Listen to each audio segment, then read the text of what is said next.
Hello everyone, welcome back to palette of perspectives. तो आज हम बात करने वाले एक ऐसे आर्ट मूवमेंट की जो ड्रीमी वर्ल्ड से हटकर ग्राउंड रियलिटी पर लेके आता है। एक ऐसा मूवमेंट जिसमें ना गॉड्स थे ना किंग्स, सिर्फ आम लोग, उनकी जिंदगी, उनके स्ट्रगल्स और उनकी सच्चाई। This is realism, the honest mirror of society.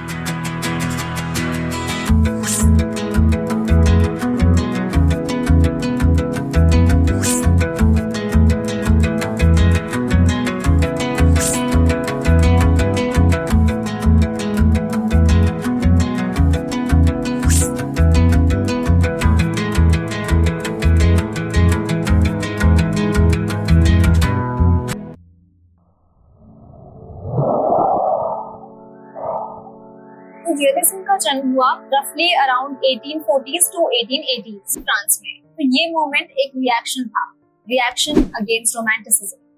तो रोमांटिसिज्म में इमोशंस, फैंटेसीज और इमेजिनेशंस डोमिनेट करते हैं। इसमें हर कैनवस पे ड्रामा और एग्जैजरेशन भरा हुआ है। लेकिन यहाँ पर रियलिज्म के आर्टिस्ट ने कहा कि why are we painting angels जबकि लोग सड़कों पर भूखे मर रहे हैं। ये वो दौर था जब इंडस्ट्रियल रेवोल्यूशन चल रहा था, फैक्ट्रीज बढ़ रही थी और लोगों की लाइफ रैपिडली चेंज हो रही थी। पर इन सब चीजों को अभी तक कोई भी डिपिक्ट नहीं कर रहा था until रियलिज्म स्टेप्ड इन। तो रियलिज्म के पीछे एक पावरफुल फिलॉसफी है जो कहती है paint what you see, not what you imagine. तो रियलिज्म ट्रुथ, ऑब्जेक्टिविटी और ऑर्डिनरी लाइफ को अपने कॉम्पोजिशंस में सेंट्रल स्पेस देता है। इस मूवमेंट में ना ही आइडियलाइजेशन है, ना ग्लोरिफिकेशन है, ना माइथोलॉजी है। इसमें है तो सिर्फ एक्चुअल लोग, उनकी मेहनत और उनकी जिंदगी। लाइटिंग नेचुरल होती थी, ब्रश स्ट्रोक्स भी विजिबल होते थे, फिगर्स इम्परफेक्ट थे लेकिन रियल थे।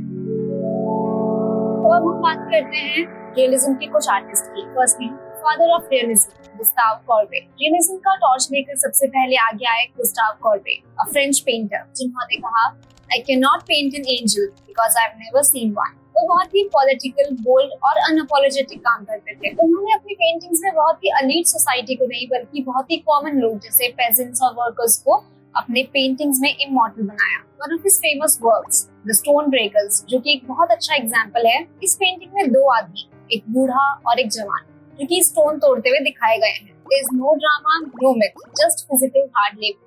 तो क्रिटिक्स के हिसाब से ये पेंटिंग टू अगली है। तो कॉर्बे ने कहा यही फ्रांस की रियलिटी है। कॉर्बे के बाद में और भी आर्टिस्ट आए जिन्होंने इस मूवमेंट को शेप किया, जिसके कारण ये मूवमेंट और भी रिच और डाइवर्स बना।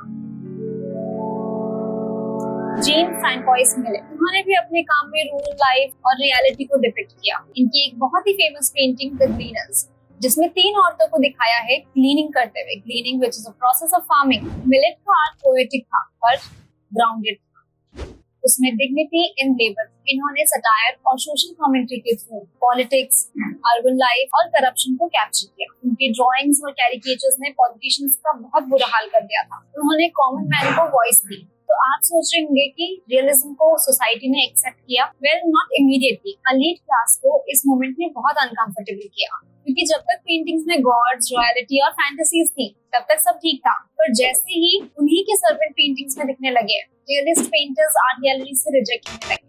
लेकिन पब्लिक ने उन्हें एक्सेप्ट किया क्योंकि वो उनसे रिलेट कर पा रहे थे। ये आर्ट उन्हीं की जिंदगी की एक विजुअल फॉर्म।